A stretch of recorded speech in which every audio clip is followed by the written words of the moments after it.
Here's a question. Would you spend £250 to get a customer? Would you spend £250 to get a customer for a one-off sale for being a mobile DJ? Well, this 20-something has done just that. And he's actually converting them into £1,000 customer spends. It's a fascinating story, but he's now at a crossroads because he's realised he's really just swapping time for money, and he wants to build a business that he can sell one day. So this conversation could be for you. Strap yourselves in. Hello campers, welcome back to Business Broadcast. JB joins me again. Hello JB. Hi there everybody. How are you? Good? Yeah, good. Fantastic. If you're watching on YouTube, I just want to say a big thank you for all the effort that you've put into your clothes compared to me. No, I didn't know that you were going to turn up looking like that. Got work experience boy in today.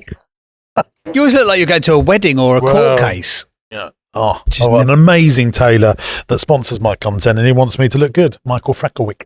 Jesus Christ, we've already recorded. That's. I tell you what, it's good money. He said earlier, it's Mike Frecklewick's YouTube channel now. We just appear on it. Yeah. Good for him, though. Chuds always says I mentioned you do look $1 million. I actually listened to a podcast the other day, and they were talking about the power of impact when you walk in a room, and I was like, I like blend in. I'm like a stealth spy. Like, you look like a poo. Yeah. That was very good. But you would walk in a room and they'd be like, "Oh, there's that guy with a gigantic ego." Hi-ho, everybody. Welcome to Business Broadcast. We've done a lot of these episodes together now. We have. I really feel like you're part of the furniture. And for someone like you that's not consistent, you've managed to get past 10 episodes, haven't you? This is fantastic. Probably past 20 by the time people are watching past this. 20, yeah. Past 2,000 subs, that's where I went. What? So JB, as someone, I want to talk about long-form content before we get into our guest today. Long-form content is the thing that can really drive brilliant, well-qualified leads into your business. Yes. I know you've got a podcast agency and you absolutely help people do that, and that's what you do.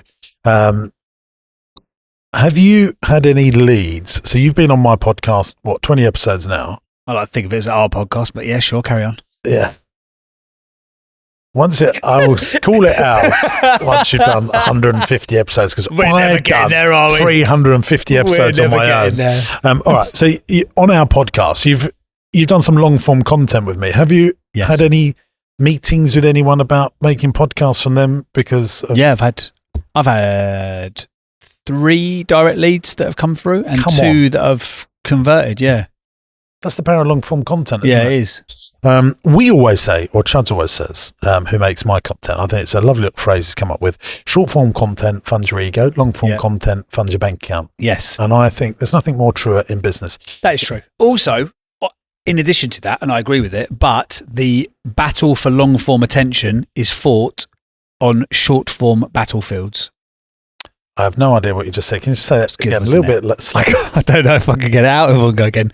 The battle for long-form attention is fought on short-form battlefields. So you need to take the clips, like you're starting to do now, take the clips of the podcast, put it onto TikTok, Insta, Shorts, Stories, all that stuff, and then drive people back to the long-form content. Because getting someone to give an hour of their time to listen to something is quite a hard ask in this short-form, short attention span world that we live in. But capturing them Saying that, I'm in on the YouTube Studio app, live, which is not the normal YouTube app. Gives you all the data for creators. Yes. People are watching our stuff for a long time. How long? Well, I mean, on average, we've done £200,000 per month. Electronics business is managing over 15,000 items. We brought that out in the beginning of February, and that is. Been out at the time of recording this 6 days, and people are watching around 19 minutes of that. That's just going, isn't it? And that's it. So some people are listening all to the end, but some people are just skipping. Yeah. But that's very impressive. Getting someone to watch more than 10 minutes. Let's just put the line at 10 minutes here, compared to TikTok, compared to Instagram, compared to all the other short form platforms. If someone's like giving you 10 minutes of their time, powerful. We did a bit of consultancy for some TikTok influencers. They were really like millions and millions and millions of users and views and likes and all that stuff, and they just couldn't work out. They're like, people are just not coming across to the podcast. Like, it's just a completely different mindset. They will give you 30 seconds to make them laugh, but they won't give you 30 minutes to educate them or inspire them or motivate them. And you need to know why you're doing, to Chuds' point about the long form for ego or short form for ego and long form for bank account. You need to know why you're making the content that you are making. The biggest mistake in content marketing is making content for the sake of it. If you don't know why you're making that thing, don't bother doing it. Yeah, absolutely. And people are commenting on our YouTube channel more than ever before. Love the comments. And giving us really valuable feedback, like at Rita Harris. I have been following your podcast for a long time, and I must say that I really don't like the new version. Preferred it when it was just you doing the show on your own. There's a few of them, isn't there? Most people loving the show, fellas. Really good to hear something so UK focused. We're big in Australia, though. I actually had another comment here. Hello, campers from Australia. That's good, isn't it? Yeah. Would you call it proprietary language when people are starting to use that back to you? Absolutely, yeah. That's And as I like to tell you, I'm quite big down under. That's good. Oh, look at this. Pooley5412 2 hours ago said, Jimbo, keep up the good work, mate. Scott, Trade Paints UK, Thurrock Essing. That's where Trade Paints is where I bought my paint from to do the first Partyman world. Really? 20 years ago. That's really, hello, Scott. That's really lovely to have that message from you. Really, do you know the ones that I like is the ones that are actually commenting on the particular episode rather than just like slagging off whether they like it or not, whatever. We don't care. We've got a good one here. Look, if he's making £450,000 a year, why can't he pay off his debts the next year to start buying more sites? Yeah, so like people stuff really, like that, yeah. Really getting into it, you know. And we do you know, we know yesterday, Chuck, can we just bring producer Nige in? Yeah. Who was it was saying yesterday they were up north and they've arranged a coffee meetup from watching the podcast? Yeah, that's Dave Spittlehouse from Simpatico. And there's two other guys that are in the same area as him. Actually, one's on the same industrial estate and they're going to meet up and have a coffee. So they listened to us doing a podcast and we've created 3 people in Newcastle and now meeting, you know, the self-storage one? Yeah. Someone listened to it going, he's down the road from me. He listens to James Sinclair. Oh, I love James Sinclair and James Burr. and less so. We've created friends. That's good, isn't it? Yeah, I love that. Oh, I like that as well. That's very good. So yeah, we're getting some, if you would like to comment on the YouTube channel, you might be lucky enough to have your comment read out. Oh, look, we got another one. Bert is funny, preferred just Jimbo. So much waffle added, making the podcast 3 times longer than it needs to be. 13 minutes in and still don't have all the details about the person being helped. I'm sorry, Jonathan P. Cusick. We will try and get better. They're not always. They're not always. We don't waffle on for 13 minutes. Sometimes our little learns. Sometimes it's a lot longer than 13. If Jonathan was annoyed at 13, he's not going to like this. But I like the little learns and the conversations that we have. We also get messages of people going, they're the best bit of the podcast. I also love when you've spotted something that you like and you're so willing to shoehorn it so hard. Like little learns, because I just skipped over it. Yeah. You said it 3 times. I'll say it 20 times. What little learns have we got today? What little learns? And I'm loving that. Make sure you wait till the end of all of our podcasts because we're now scoring our guests. We are the 8 traits of the greats. There we go. And who is our guest today?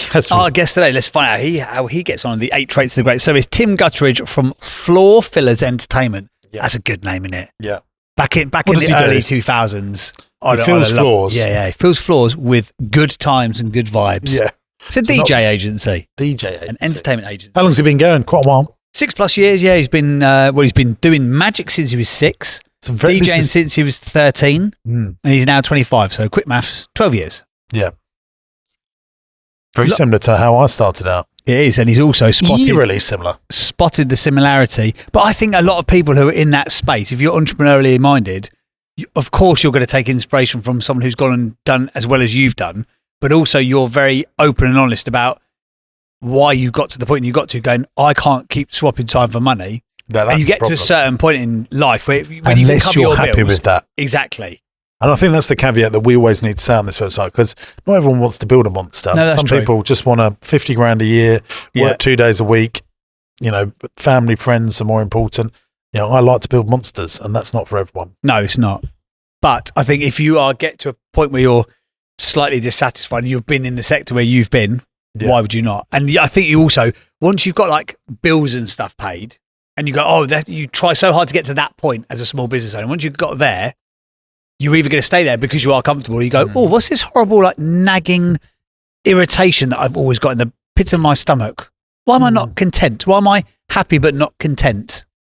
How hard How hard do you think it is being a business owner? I think it's very hard, to the point where it can break. Well, it does break people, doesn't it? Does, yeah. Do you think it's worth it? Yeah. Would you rather be a business owner or employed in a 6-figure job? Well, I have done, well, not a 6-figure job. I was employed in a number of like good companies. No, I love it. I love it and hate it. You know, it keeps you. What do you hate about it? I hate how difficult I find it to switch off. Yeah. I hate how on a Sunday afternoon. That's just you.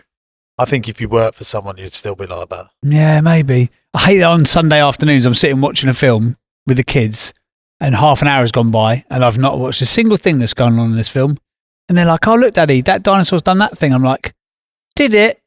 Good. Because I'm just sitting there going, oh, what meeting am I going to have tomorrow? Have you heard of NVIDIA or NVIDIA? NEVIDI. Have you heard of that company? No. NVIDIA. No. It's one of the biggest companies in the world. Yeah, I've avoided that the entire time. NVIDIA. No.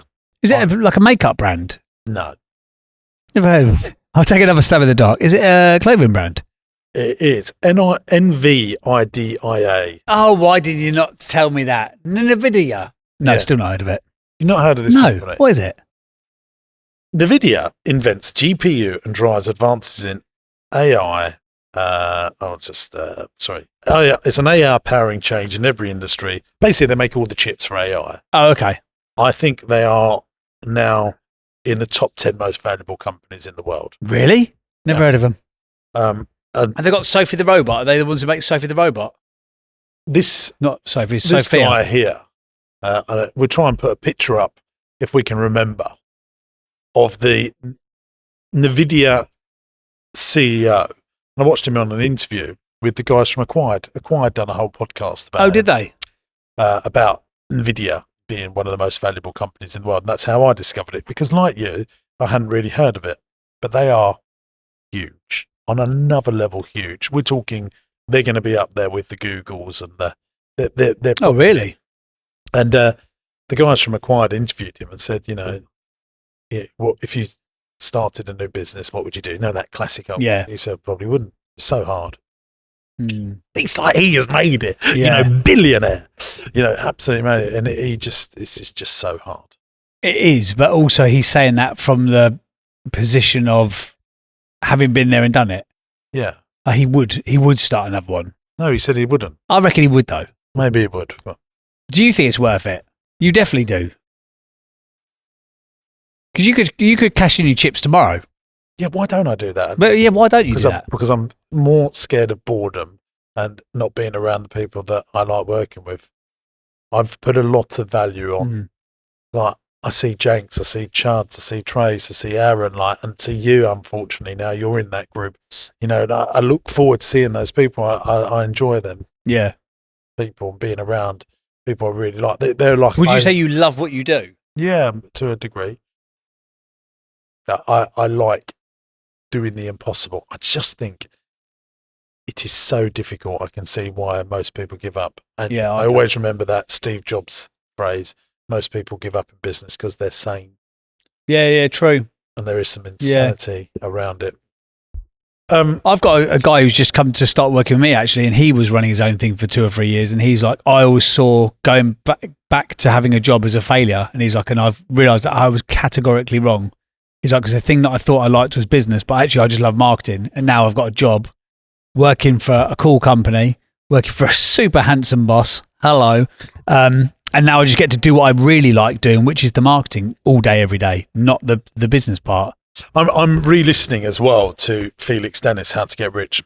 Which you listen to that or read it every year, don't you? You just got to. Yeah. So good, isn't it? It's just like really. And I wish I could have met him.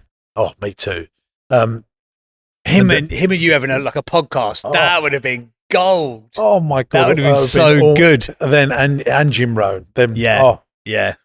I wouldn't say anything to Jim Rohn. I'll just say, look, I'm going to sit in front of you. You just talk. You just motivate me. Yeah. I'll just sit with tears in my eyes. But there's some great Felix Dennis chats and Jim Rohn chats on the depths of YouTube. So go and check them out. But anyway, the Felix Dennis, I listened to the audio version. You can just shove it in the car and the amount of people that actually make it is so small. So small. I think in this entrepreneurial world, though, like everyone we've spoken to today is doing it. Everyone's having a go. And I think in this world, you think that everyone else is doing it. You don't realise until you're outside. A lot of them are in that solopreneur gig economy world, which just means they've got a profitable job that they control. Yes. And if that's, but if you want to go to the next level, just one step up, it gets harder and harder. And then do you want to go to the next level?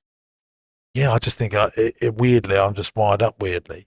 Would you, if someone came in, oh, here's a good question. Oh, this is good. If someone came in and they said, Jim, you're going to have a liquidity day at some point in the next 5-10 years. You're going to cash in some chips, but we've got a problem. Merlin is not doing what it should be doing. We want you to come in as CEO, pay you $2 million a year and an override of profitability. Are you taking the job? Do we get to own Merlin? No, you're the CEO. No, I won't do that. Really? You're a gangster. I love it. No, that's not. Sorry, Merlin. We'll come out with a different offer. What about if they give you equity in it? Majority, yeah, I'd want a majority.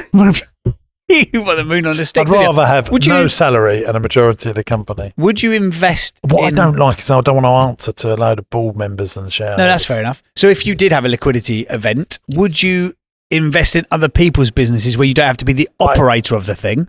I do see myself doing that in the future, yes. Do you think you'll be a good investor? Or do you think you'll be... Because what a lot of investors are good at is set and forget. Here's the money. And yes, obviously they get involved at like a board level, but would you think you get too much in the minutiae? I would build like a private equity team and put good set of higher level management people to manage. So you have a management. Okay, fair enough. And then I would just check in with them, and if they need me, and hopefully my connections would be the bit that I come in with. And what would you be doing with your time? Still have all my businesses, wouldn't I? I'd still want to go to the board meetings of all those. If we put 10 investments in, that's 10 board meetings a month. I spend more time with you now, one-to-one, than anyone else in my life. Yeah. Do you have hobbies? Is this your hobby? No, I don't really have hobbies, and that's sad.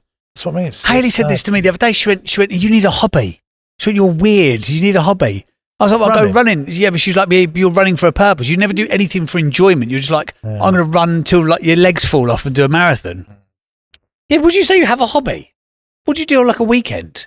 Go around sites. that would be, because I then go and see how we're operating on locations. And so if you're having a day off, what do you do? You cook, don't you? Yeah, cook, spend time with children. Yeah. Yeah, it's a weird life, isn't it? It is. You wouldn't change it though? Work is my life. It's sad, isn't it? No, but it's not sad if you enjoy it. Why is it sad? Who says? It's sad, yeah. That's a construct of society. Society. Bleep that out. It's rude. Yeah. Anyway. No F-bombs on this website. Sorry about that. Yeah, don't worry. They'll bleep it out. Okay. Right. Tim Gutteridge is our guest today. Let's find out about him. For those that don't like the waffly intros, they're not going to like that 19 minutes, are they? He's doing 5 to 10 grand a month in revenue. Does he have team members? He does. He's got 5 of them. He's challenges. Got a few challenges. Getting consistency in generating qualified leads as they scale beyond Lincolnshire. Challenge number 2, building the system that maintains quality of delivery, people and tech, as we scale. Also, my mindset around making sure people turn up when they say they will is something I struggle with personally. And then challenge number 3, knowing where to invest in the business to remove me from the day-to-day management and instead focus on growth. It's really interesting how these people, so he's built his business in his own words on the back of paid for ad spend. Yeah. Like, that's mad, isn't it? Yeah. You can literally go from zero to hero if you've got enough pay-per-click spend. We had that pizza company, they spent it 20 grand a month, turned it into 180 grand a month business in literally months. What was the correlation between this guy and the pizza people? Pizza business is a better business. No, that wasn't the question. What's the correlation? What's the similarity? Young, bright Their things. age. Yeah, their age. They don't know any different. Like people, it sounds daft, but people like us, of our age. Direct mail, knock on doors, pick up leaflets. Yeah, turn up. Do you remember going, well, you would never do it for free, and if we do a good job, will you recommend us? Yeah, all that stuff, but you don't need to do that anymore. Let's give Zuckerberg some money. Yeah, give him a tenner. If we get 20 quid back, we'll keep giving him tenners. Yeah. It's just a different world, isn't it? Different mindset, mentality. Interesting. We always ask people where they want to be in 1 year. And Tim said that he would like to be in a position where he's got a team of 10 DJs delivering 200 weddings, corporate and private events in Lincolnshire, London, York and Manchester per year. Consistent 5-star reviews and happy clients. Average customer value. He's been listening to the James Sinclair content, hasn't he? Of £1,000 per booking with a GP margin. Oh, he's not even saying gross profit. He's doing little acronyms for himself. GP margin of 50% and an NP, net profit margin of 25 to 30%. The necessary team to manage this will take me as the business owner away from the day to day. What I like about this, so an average DJ gig, and the average DJ is £350. They're charging £1,000 here. So that must mean they're like big wedding gigs with, extra stuff. Yeah. So photographer, extra lighting and all that. No, I don't kind of mean stuff. even the photographer, just the DJ setup will be bigger.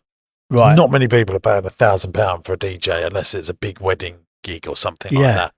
Which means that he can probably spend £150 to get a booking. Well, yeah, if he's got... So if you're a DJ charging £300 a night and you spent £150 to get a booking, you haven't got enough gross profit. And this is where pay-per-click ads work really well. Yeah. Like if you're selling swimming pools at £50 a kick, you don't mind spending £200 a lead, do you? Yeah, absolutely. Interesting.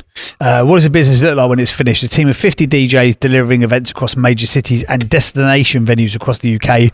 Revenue of 2 to 3 million with the above margins maintained as much as possible. The necessary team in place to manage everything involved in the business so he can apply the skills I've learned on this journey to further growth or other opportunities. Additionally, I would also be so knowledgeable about digital advertising and turning advertising investment into profit that I can help either other DJs fill their calendars and build their own businesses or help local service businesses generate demand. This is my aim, as I believe the highest value activity in business is demand generation and sales. So naturally, when I can, I would love to help others, but I need the result first. This is my case study business. Can't we just take a moment here to really think about how wonderful Facebook is as a business model? Yeah. They're making 45% profit on every pound they bring in. Yeah. Are you doing that in your business? No. Am I doing that in my business? No. No. It's just unbelievable. Yeah. They got DJs giving them hundreds of pounds, thousands of pounds a month to get business, and they're keeping 45% of it. And that margin at such vast scale, because as we've talked about this podcast so often, that as your scale grows, the margins get eroded. But when you've got 2 billion users as your marketplace, well, see, if you've got attention, and I'm thinking about Amazon really making more money than on, because if you run Amazon, you sell stuff on Amazon, you can pay for Amazon pay-per-click to be the top of the Amazon page. Like that is so much more profitable than the 7% fees you give them for transacting on the sale of the product. Yeah. We pay them more in all their other bloody add-on fees to get on the top of the page. Yeah. I mean, if you've got attention and you sell advertising on your attention space, that is proper gross margin business, isn't it?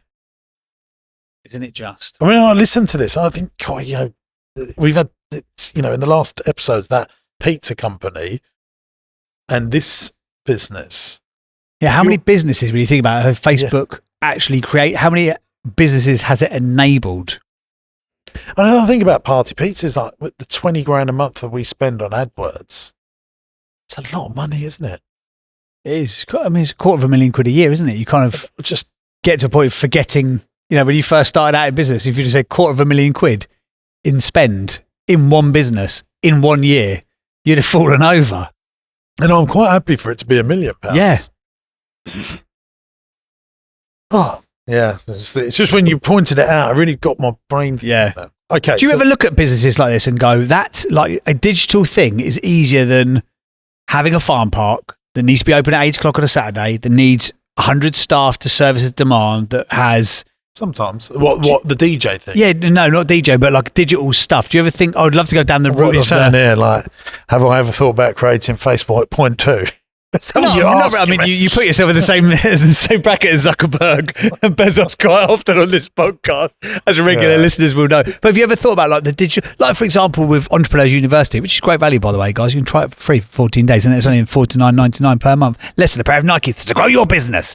So have you ever thought like doubling down in that business or an area like that, information business, because it's so much easier and so much more scalable? If people love, want and need it. Right. So Facebook is an entertainment platform, isn't it? Yeah. That they're selling advertising on. Yeah. And the entertainment is provided by your friends and family. Yeah. I'm selling a education course for business owners. Yeah. On entrepreneurs. It's very different, isn't it? It is. Sorry, maybe I laboured the question. The question was, do you ever look at digital-based businesses and think absolutely. that would be much software as a easier? service that people need every day, like people are addicted to Facebook. Yeah. It's like... So with party pieces, like someone goes on the website and there must be like a plugin or something. They go, I can put in the name of, congratulations, Sally, and they print out the balloon or whatever. Do you ever look at those sorts of software to go, why did we not build the better version of that? And I'll dive into. But I know lots of people that have got software companies that are not making lots of money. You need to find one that's got scale. Right. Fair enough. Because I always talk about Entrepreneurs University. We only ever have 110 members at any one point, and lots of people follow us. Yeah. Fair enough. Just thought I'd ask. There you go. Even Ali Abdul, me and Chuds are talking about it. Ali Abdul. Have you heard of Ali Abdul? Yeah, the big YouTube guy, million. productivity fella. Yeah, he finds he only ever gets 110 members into it, and he's like $5,000 a month for his membership thing or whatever it is. It's interesting, it's very hard to get people to sign up to stuff. Yeah, and get this so-called residual income. Do you believe in residual income? Yeah, I do. Yeah. Do you believe in passive residual income? If you made a load of money and buy a load of commercial property and rent it out. Okay, fine. But laptop lifestyle is harder than it looks. Yeah. Do you know anyone that's actually done that? That you actually know, not someone that's just spoken on stage and said they've done it? No. I know one who's got kind of close, but they're still very active, but it's a very cool lifestyle-y business. They travel the world doing that thing. But that's one of hundreds of thousands who purport to do it. Should we get Tim on the show? Yeah, we think we should actually. Should be 27 minutes later. Tim, are you there? I'm here. Very nice to be here. Thank you for having me. Thank you for your patience, first and foremost. I know you didn't sign up for a 27-minute monologue about you when you weren't in the room, but there you go. So if you could, in your own words, as like a 30 or 60-second sales pitch, elevator pitch style, give us the summary of you and Floor Fillers Entertainment, mate, as it stands today. Yeah, of course. So Floor Fillers is Lincolnshire's top-rated DJ company.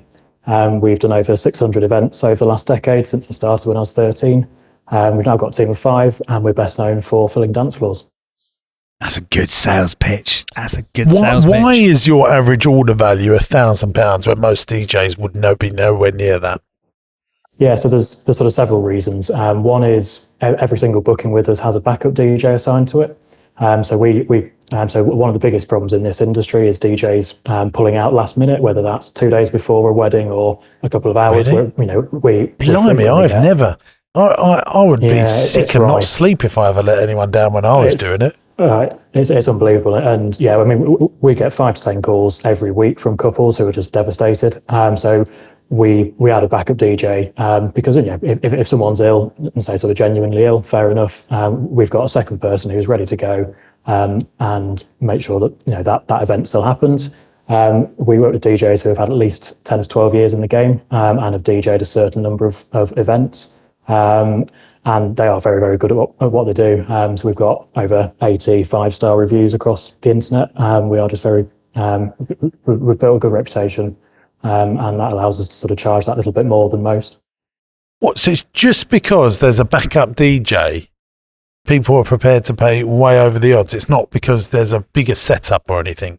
Yeah, so we do have a very nice sort of modern, elegant setup. There's nothing particularly different about the setup. Where we pride ourselves in is matching the DJ to the couple or the client's specific music taste. So if you came to us and said, we absolutely love, I don't know, sort of 70s rock, we've got a DJ in our repertoire who is a sort of specialist in that and can cater to that really. So there's a combination of things that sort of pull together.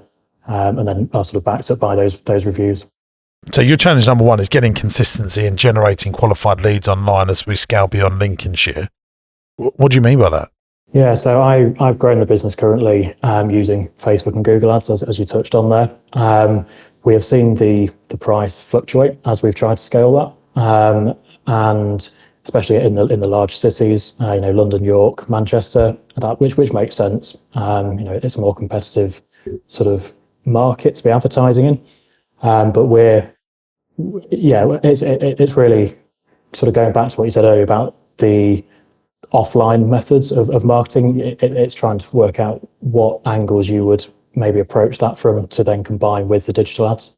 It's a very competitive space, I imagine, for PPC and Facebook. Yeah, but that's what I would use. I think, other than SEO and building an agency. I mean, that's what we were on listings back in the day when we was doing it, and we relied heavily on word of mouth. So just understand the business model. So if you charge the customer £1,000 and pay the DJ, what, 500? Do you? We do, yeah. I mean, when I was at Mindstones, we would charge 250 quid to keep 60 quid, and the entertainer would keep the rest. This is a much better business model than what I had, and the DJs are happy, really, I suppose, because the customer never really gets to know the DJ. When it was an entertainer, they got to know the entertainer, and the entertainer would just steal the work. It's a better model than I had, really. I think if this was my business, I would want to be getting out of the entertainment, swapping time for money stuff. Probably try and do other things where you get regular customers. I'd probably set up an AV company around it where you're hiring out equipment. Yeah. Okay. Interesting. So if you're doing a big seminar and you need all the stuff, if you knew how to get all the leads for that, because usually when you get a seminar customer, they have 2 or 3 events a year, or someone that's got a conference would have one every year. So you're building up a roster of regular customers. And I know people that are in that space, they make good money from it. And if you can find all the leads doing what you're doing, and I would say the average order value for something like that is 10, 20, 30,000 pounds, which would be very attractive. Mm-hmm. No, so that's a very good idea. And we have sort of played with that on a smaller scale, some smaller scale events. Yeah, because basically at the end of the day, look, what we want to be doing is creating multiple revenue streams that fold into the existing empire, creating a vertically integrated ecosystem that someone would want to buy when you sell. Would someone want to buy a DJ agency on Facebook and Google ads? Probably someone that just wants to buy what you've done. But if you turn it into something that's much bigger with serious profitability, regular clients, a database, and then you've got the agency that's finding all the leads and works for that. And that could be really exciting. That's probably what I would do if this was my business. Interesting. Yeah, no, that makes complete sense. And that's sort of where I've thought it would end up. Eventually it is, it's having that reputation and maintaining that as we scale. That's one of the sort of the concerns I have, because we are very strict in who we work with in terms of the DJs. But obviously, as I start to step back from the business, it's making sure that those processes are in place to maintain that. With your first challenge as well, Tim, getting consistency with generating qualified leads online, I don't think there's a way that you can guarantee consistency in that at all. It's, as with anything within advertising, it's test and measure, isn't it? All that needs to happen is a GDPR change or a cookie change or whatever it may be that changes all of the systems and processes anyway. I guess the thing that I would maybe be looking at would be, is there a way you can put data capture into that process as well? Because what a lot of people are doing is they're spending loads of money bouncing people out to a landing page, but maybe they haven't got a pixel embedded within it to retarget. They're not doing a data capture. Could you put together a 5-page ebook on, the 5 essential things to know when planning your dream wedding or dream party or whatever, and then data capture, give them that ebook in exchange for it? Because at least then you've got the data to resell to that lead further down the line, rather than, hey, this click cost me 10 quid. They go on the page, they bounce off within 3 seconds. It hurts your overall website. You haven't captured the data, etc. But it sounds like you're quite au fait with digital marketing anyway. So I imagine you're doing this stuff. Yeah. So the strategy that we're using that's working best in terms of digital advertising is a sort of £5 a day strategy on Facebook. And effectively how that works is we're running video content on Facebook, which builds effectively what could be described as an invisible list of people who watch that video. And then if they're watching, say 75%, we know they're interested. And that's when we're retargeting them across the internet, whether it's Facebook, YouTube, across the Google network. with sort of offer-based ads to then sort of get them into our sales process, get them into and sort of capture that data. So you're finding them on Google, then trying to catch them on Facebook. Yeah, so we're basically doing this sort of classic follow them around the internet and provide them with different angles, different problems that we solve, and then drive them back to book a call. JB and I done a podcast on an earlier episode, and that was his play, wasn't it? Yeah, get intent-based marketing from Google. There's the difference between sort of social media advertising and Google. Google, if they go, party DJ Lincoln, they've got genuine intent, whereas with your adverts on Facebook, you're interrupting their scroll. You're doing interruption marketing, aren't you, realistically? And then you can... Yeah, certainly. And as you touched on earlier, there is margin in what we charge to allow for that cost per acquisition of, so on Google it's costing us about £120 to £130 to close a client. On Facebook, interestingly, which is not normal or typical, is it's about half of that, about £65 per closed client. So the two of them together are working. Mm. This is really interesting. I think about things that I've bought cold. It's just because I probably do end up seeing them 10 times on Facebook. Yeah. Oh, go on then. I'll bloody give it a go. Yeah. Like my bag that I've got, my smart rucksack is Facebook ad or an Instagram ad spend. Yeah. But not the first time. It's like, see it and see it and see it. Well, back in the day when I was in the radio game, they used to say you had to listen to an advert 7 times to hear what it was saying, which is why if you listen to like Heart FM or whatever it's going to be, you hear the same adverts every 15 minutes, like again and again and again and again. That's also why they play the same music again and again, because the average person only listens for 17 minutes on radio, which is why they hammer the ads so frequently and often, because you have to get people to hear it so many times to listen to hear what you're saying. Yeah, absolutely. Yeah. Okay, so challenge number 2, building a system that maintains quality of delivery, people and tech as we scale. Also, my mindset around making sure people turn up when they say they will is something I struggle with personally. That is this industry. I don't know how you can get over that. People will always let you down. You're a people business. You're a service-based business. The difference is, I suppose, if the plumber doesn't turn up or the skip doesn't turn up and it's an hour late or it needs to come the next day, no great shakes. But if the wedding DJ doesn't turn up to the wedding till the day later, yeah, that is a problem. And and that used to be my biggest anxiety. So it really is. Yeah. It's what keeps me up at night. It's what keeps me up on a Saturday when it's obviously wedding day. It's my but the fact you've got the backup, it must alleviate some of that. You haven't really got the backup, have you? Really, if that situation happens, you're just ringing around to get a replacement, aren't you? No, so we do actually assign a backup, and they actually are on backup. And the agreement we've got with them is if they are needed, they get paid double. So they do put aside that time, and if they are called upon, they just cancel what they're doing and they go. So we do have a sort of check-in process on the day itself. So they will sacrifice a gig just on the chance that they might be able to do one for you if someone lets you down. That's the agreement we've got with them, and it's, as I say, touch wood, I've never had to use it in 650, 700 events, but that's the agreement we've got. I would, if you've never had to use it, I would worry that people will be out doing another gig because interesting. Yeah, because unless you're getting paid £100 to sit on the subs bench, you're probably not, are you? No, because this is their livelihood, isn't it? Yeah, I mean, most of the DJs do this part time, but yeah, I completely understand what you're saying there. Yeah. But if I'm a DJ, and basically we had the same guarantee for all of our customers when I had the incentives, we would always cover the job if your entertainer was ill. We always managed to do it. Or if something happened, we always did manage to do it. But how many times did you just step into the breach? Well, I was always out gigging. I was the most popular, so I could never really cover people. Oh, really? But we would always cover make people. It happen. Yeah. Anyway, so I think that's just parcel job. I don't think I can really help there. Challenge number 3 is knowing where to invest in the business to move me from day-to-day management and instead focus on growth. I think you should be focusing on getting regular customers buying from you. Hence, like, what can we do that we know how to market to the space? Should we have an AV company doing equipment hire to people that will hire again and again from us?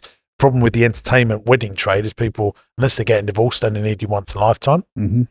They probably don't want the same DJ. I was about to say, probably not go back to the same venue, same DJ. Might as well reuse the dress. Yeah. Oh, yeah. I think now we'll fast forward to the 5 questions you'd like to ask. JB will read them out, and then if you want to interject at any point, we will do our very best to give you the best answers.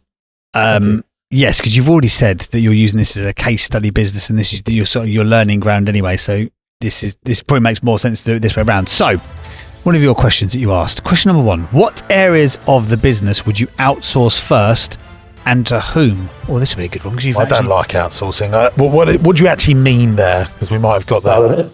Yeah, so I mean, which areas would you either employ somebody to manage or outsource? I wouldn't outsource anything. I employ people. I hate outsourcing. Okay. So is that the answer to that?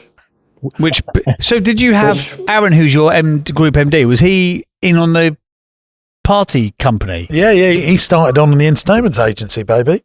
Oh, did he? Was he an entertainer as well then? Yeah, Active Aaron. No, was he? Yeah. Did he do You parties? knew that, didn't you? No, I knew he was called Active Aaron, but I didn't know did he actually go do parties? Yeah, it was. Yeah. What did he do then at parties? He done like sports parties and active parties. That's why it was called did he? Active Aaron. So he's really been with you from ground zero then? Yeah, he has, yeah. Well, I started the agency on my own, and then he came in, yeah. I'm going to try and find Active Aaron online. Yeah. So were you almost like making a lot of mini brands out of people then? Yeah. We had AJ, we had Crazy Legs, we had Joe Banana, we had Bam Bam, we had Jimbo. Yeah, we had all these. Joe Banana, what sort of party did he do? Is he a male stripper? No, he's still going. There's Aaron doing. There he is on YouTube there. But yeah, we did Active Aaron. Yeah. So he came in as an entertainer. So how did you segue from like, okay, we're going to pay you he for ran the office Monday to Friday, and then he was an entertainer. We would take a deposit, and he would keep the balance. So did you, like all our entertainers? Did you employ him as the office person? I said, look, you should be an entertainer. You're so good, and you make a load of extra money. Okay, then. No. So he ran the office with me Monday to Friday. Oh, so were you pals before? Yeah, he worked at David Lloyd's, and then he employed me to be an entertainer at David Lloyd's, like to do the Christmas party. Oh, I see. I said, you should go and work for me. Oh, wow. Oh, right. Okay. So you think like a office manager, ops person is the first employee in this sort of a business? Oh, yeah. I mean, that was my first employer. Yeah, get someone working in the office, doing the phone calls. Yeah. But I'm not a big fan of outsourcing because if you're ambitious, you should be building a business to sell, and outsourcing doesn't give you an in-house management team, which means a buyer will not be interested in an outsourced management team. And because you've told me how ambitious you are, you shouldn't be thinking small. So people want outsourcing because if it don't work out, they can just get rid of them. But actually, no. If you're ambitious, you're building a management team. They're the most valuable asset you can build. So an office manager is the role he's got to employ first and foremost. That's number 2, Jay. But yeah, I think so. I think you've got it. Number 2, how do you deal ensuring employees are up to scratch, reliable from a mindset perspective, and letting go of control? He hasn't got employees. He's got outsourced talent, haven't you? You're an agency. They're not working for you, are they? So I've got, and so apart from my assistant, which I do have, who's in house, they're all self-employed. Difficult.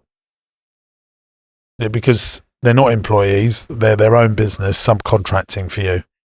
So you tell them your standards, and if they let you down, you don't use them again. True. Do you will have people let you down as this scales and grows? You absolutely will.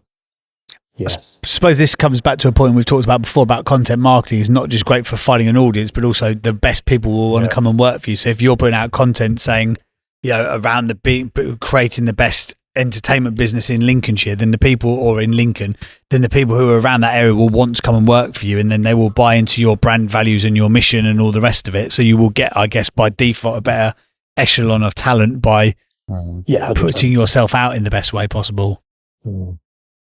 But I guess if you're outsourced talent in terms of like hiring the DJs and stuff, you can't really do a lot about that, can you? I guess you could do like a training day kind of thing, or like a networking thing with all of your DJs? Would you do something like that? Yeah, like a venue. I used to do all of that. You will always make okay money from this, but I think it's very difficult to turn this into a big, super successful business. And that's my concern. As I say, I've sort of used this to learn what I need to in terms of lead generation, and I feel that the wider conversation here is, where do I go next? That's the So would you be doing that now then, Jim? Would you be going, right, you've got the... Yeah, so I would lose the 4-company philosophy. So the company you are today is one that's paying all the bills, is generating cash flow. Company number 2, what's the one you really want to be? And that's what he's got to work out. You've got to work out, me as Tim, what is my next company going to be? What does it look like? So you keep company 1, the one you are today, you keep that going.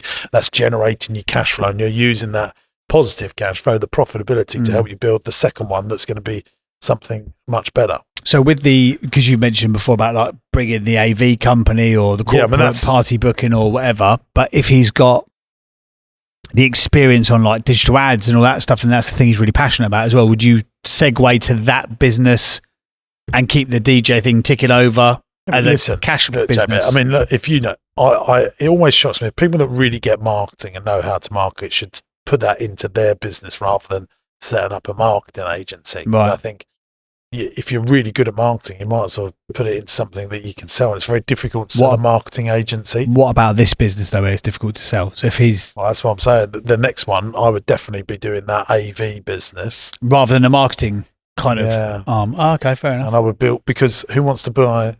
If you built a £10 million AV company that makes £1.5 million a year profit, that's got engineers in it, looking after, it's very... Can you do that with a marketing agency? Maybe. It's very difficult. Yeah. Interesting. No, that's really useful, because I am helping a couple of people run ads in the same way as I've been for this business. But what can you really charge them? What can you really charge them? You know, what, £2,000 a month, £3,000 a month for their DJs, and they're probably test paying that. Whereas yes, we're sort of running it for accountants and solicitors, so obviously their fees are much higher. So we are currently with the clients we've got, they pay us per client they generate, because, as I say, we are pretty good at running the ads. Yeah, that's good. That's good. And that works really well. But then again, I would then say, but imagine if you put all that time, effort, and energy into actually building your own customer base in whatever it is. You know, when you exit that business, that's where real money is made. Yeah, 100% agree with you on. Yeah. And at the stage I'm at, it's kind of which businesses. And you know, here's the thing as well, JB, and I think, and Tim's really noticed that when people were buying your companies, you know, and think, well, why are they buying the company? What do they know that I don't? Why are they buying it? Well, usually they're looking to buy your company and buy 10 others, put them all together, and then sell it again to a pension fund. Yes. You know, they're not. You know, their idea is to buy lots of them and put it together. And in many ways, if you look at the James Sinclair playbook, what I'm doing is I'm buying lots of companies, popping them all together, and Bob's your uncle, we've got something much bigger that looks like it's ready to sell then. Okay. Yeah. Question that was number 3, really. I think, what would I do? No, three is recurring revenue, but can't find a way. So the business needs new customers every month. Currently, I realise the importance of recurring revenue, but I can't find a way to add it here. Do you have any ideas? No, because you're in this business you're never going to get someone that needs a DJ every week, unless it's a nightclub, and a nightclub ain't going to pay you £1,000 a month. A week. Yeah. You know, makes sense. Well, we've got DJs here at Roller City, and they're on, I think, £15 an hour. You know, it's very different, you know, because it's regular, and then it becomes commoditized, and that drives the price down. Yeah, makes sense. Number 4, what is the one thing that if you had to start again with £0, 0 pence, you would do to get back to where you are today? Oh, that's good. I think wholesale business, like if I had zero money, I would create something in the gig economy that would pay me well, something very similar to this actually. Yeah. I get £1,000 a gig, and then I would buy... Jimbo the Entertainer's back on the road, baby. Yeah, Jimbo the Entertainer's back on the road. This is what I did. And then I would try and get 10 gigs in the bag, and that would get me 10 grand. I then would buy £10,000 worth of products from the Far East that I could sell for 5 times more.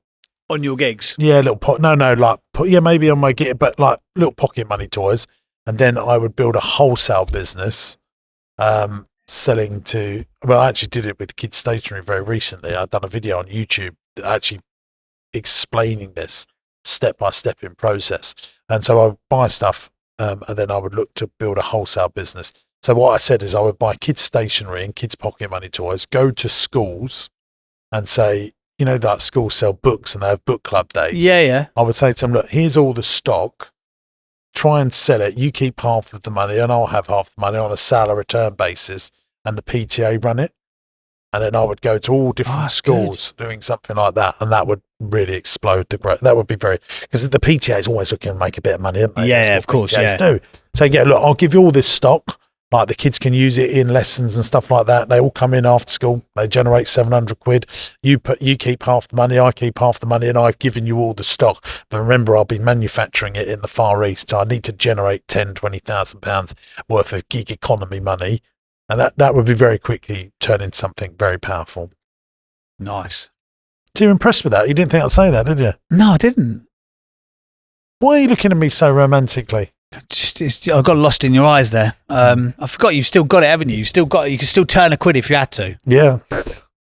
We should do a James Sinclair on the main YouTube channel. Do you know what really annoys me? Me and Chud's made a video literally explaining that from going from, if I'd start from zero. And I thought that is, me and Chud's both, that is one of the best videos that we ever made. And it's done okay. We'll put, I don't know what, Chuds, can you just find out what it's called? It is such a good video, and I recommended it. When I get asked this question a lot. Yeah. I always send it, and I always go, as if by magic. Here you go. Maybe we've got the wrong title and headline. It's such a good video. It is called 0 to 1 million. How I would do it if I had to start again. It's only got 16,000 views. Oh, it's good. It's a good thumbnail as well, that. It's a great video. We'll put a pop-up of that on the screen as well. We'll put up, there you go. It's called Business Blueprint. That's it, isn't it? That one there. No, the thumbnail's got Business Blueprint on it. It's such a good video, that. We'll put a link to it in the show notes. So if you want to watch that, then you can click the link in the description of the show notes. Final question. On the main channel, I think there might be some confusion here. This is not on the podcast channel. It's on the main James Sinclair YouTube channel. Yeah, he's got multiple. The original one. The original. The old school one. Not this new young upstart that we've started over here. And question number 5. At what stage should I look to buy similar businesses and or transition to helping businesses run ads to generate their clients? We've covered that, haven't we? Yeah, I think so. But you should always be looking. You spend some time, go and view some businesses. Even if you haven't got the money, just go and view them, and then the universe will help you get to where you want to get to. Yeah, no, that's useful. Thank you. Are you going to come see us at Business Broadcast Live? We're asking everyone that comes on that. I believe I am. Yes, yeah. I booked a ticket. I'm not sure whether it was that one, but it's one of them. Which one have you booked? How much was it? I'll tell you if it's that one. It's a couple of £100 from memory. Oh no, it's not that. This one is £32, and it's in Leicester Square at the Leicester Square Theatre. Let's get Nigel on. He might be able to tell people the link details. Do you know do you have to book it on Leicester Square Theatre? So at the moment, if you go to leicestersquaretheatre.com, there's a link on there that you can go, but we're waiting for Dom. He's doing Rossi work today, so Dom's going to be put on our website. All right. Nigel is just doing internal politics there. Throwing Dom right under the bus. Sorry, Dom. Dom is our head of digital, is working in another part of the empire. Thus, we haven't put a link on our website. But by the time this goes out, there, probably. But if that sounds all complicated, jamessinclair.net, go on our website, click on the events tab, and it'll be on there. Or you can go to Leicester Square Theatre. Or this thing called Google Chuds. This is why we keep talking about it. Yeah, Leicester Square Theatre, 10th of June, 7 p.m. A couple of hours of fun and frolics with James Burt and James Burt to grow your entrepreneur. James Burt, yeah, and you. I'll come along as well. And all my senior team will be there. We're going to have a really good night. We're going to have drinky poos afterwards, and I know most entrepreneurs are teetotal, so lemonades afterwards. We should get Nootropic, Chris Williams's gang, to sponsor it. It is scary how many entrepreneurs and business owners are teetotal. I think drinking is becoming a lot less commonplace these days. I think people who want to operate at a top level, because back in the day, it would be like 1 in 10 of your mates that wouldn't drink and wouldn't smoke. And now it's the complete opposite, isn't it? That whole mentality of getting tanked up. Maybe it's just this, but again, maybe it's just the circles that we're in. Do you drink ever? No, I haven't drunk since 2019. Because of your violence with your ex-wife? She had it coming. No, that's not true. You can't say that on YouTube, can you? We'll get cancelled.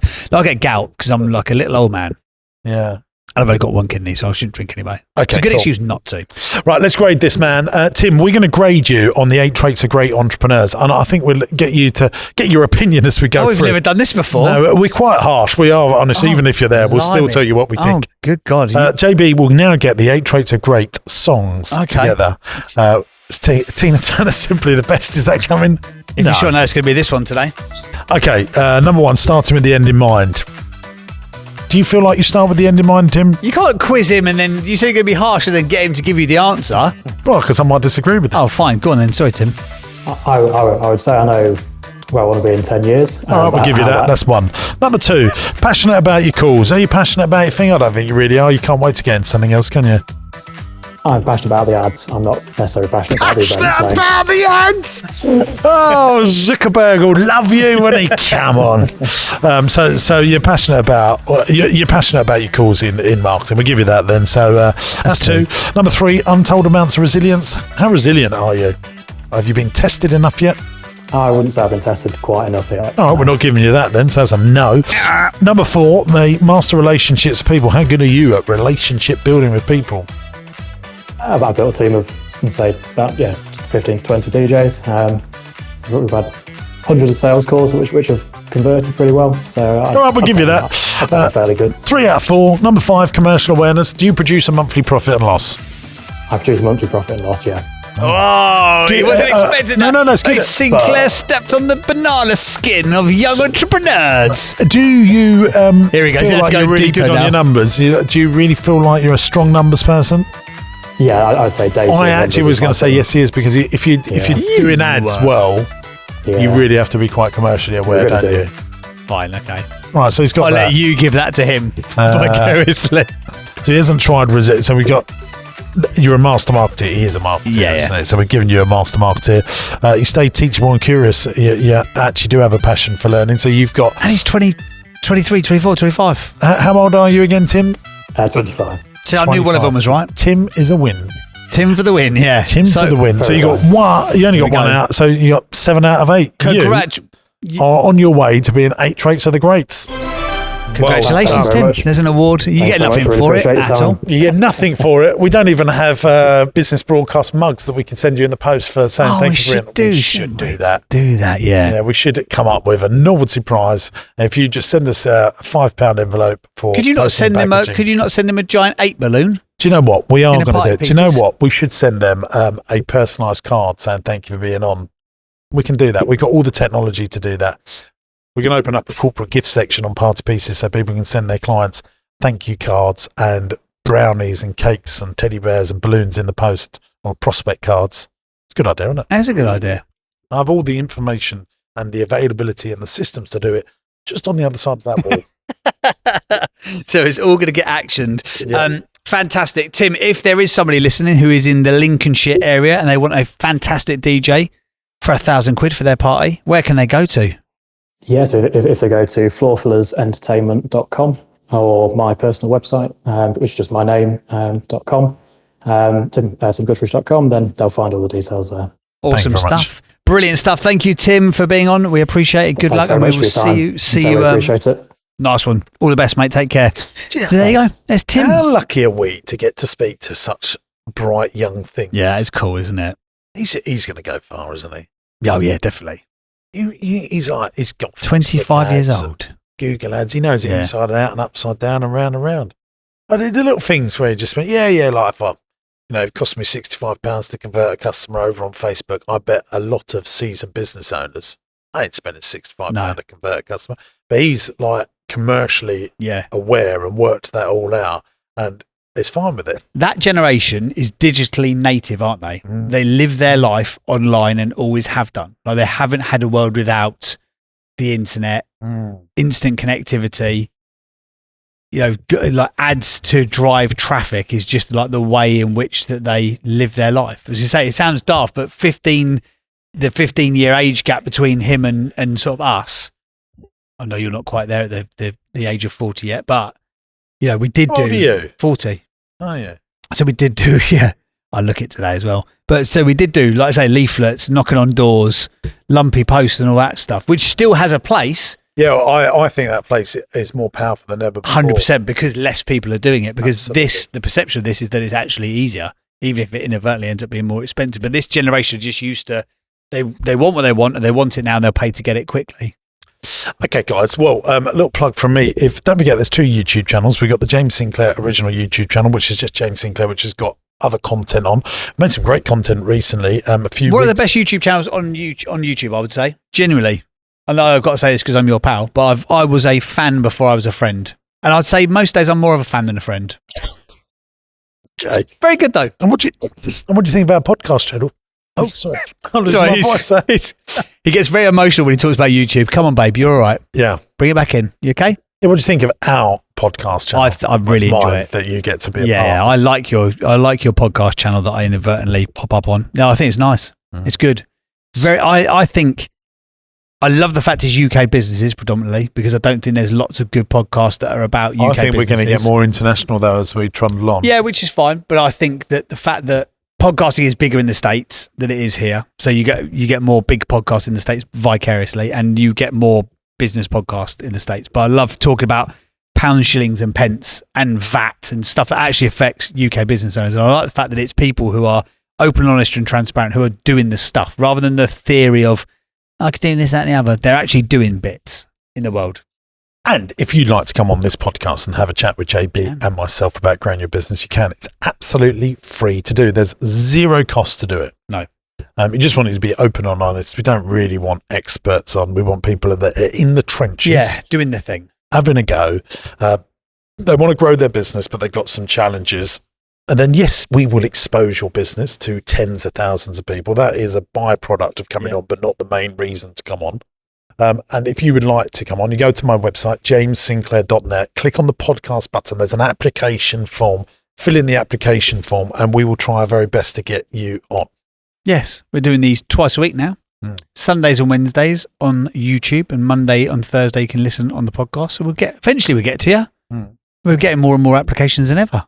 There is a lot of applications, but if someone's got a really interesting business and they are seriously challenged and you really need our help, put that in the notes. And if we think that, this person really does need the help quicker, we'll put you to the front of the queue. 100%. That's how lovely we are. If you've enjoyed this episode, click the 5-star button wherever you download your podcast. I know we say it every week, but that's only because you guys are not doing it. So if you do it, we won't have to keep telling you off, will we? No. And if you're listening on YouTube or watching on YouTube, click the thumbs uppy button. And if you've got any ideas things that we should put into the show, hit them in the comments below. We do read the comments. You never really reply to any comments, do you, JB? You should reply as James Burt so people can see the Burt does exist. Every time that I do that, though, it tells me I haven't got admin access. No, because you need to do it from your YouTube channel. That's what I've been trying to do.